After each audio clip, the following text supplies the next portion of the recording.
بسم اللہ الرحمن الرحیم۔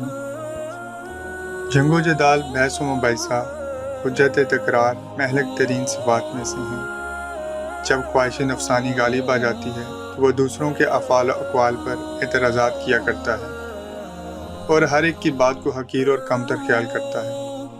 یہ ایک وہ بڑی خطرناک بیماری ہے جس کا ادنیٰ ترین ضرر یہ ہے کہ دوستوں کو بھی دشمن بنا دیتی ہے۔ ارشاد امام علیہ السلام ہے کہ مومن وہ ہے جو دشمنوں سے بھی تواضع و مدارات سے پیش آئے، کسی سے مخالفت پیدا نہ کرے۔ 3 چیزیں داخل جہالت ہیں: جدال، تکبر، جہل۔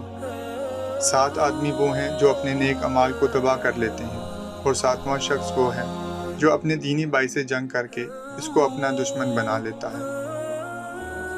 جنگ و مباحثہ اگر صرف خود نمائی کے لیے ہو تو بدترین صفت ہے، مگر اثبات حق کے واسطے صفت محمود ہے۔ اگر اثبات حق کے لیے مخالف سے بطریق احسن بحث و مباحثہ کیا جائے کہ باہم دشمنی پیدا نہ ہو، تو خود خدائے عظیم اپنے رسول کریم صلی اللہ علیہ وسلم سے قرآن مجید میں ارشاد فرماتا ہے: دشمن سے بطریق احسن مجادلہ کرو۔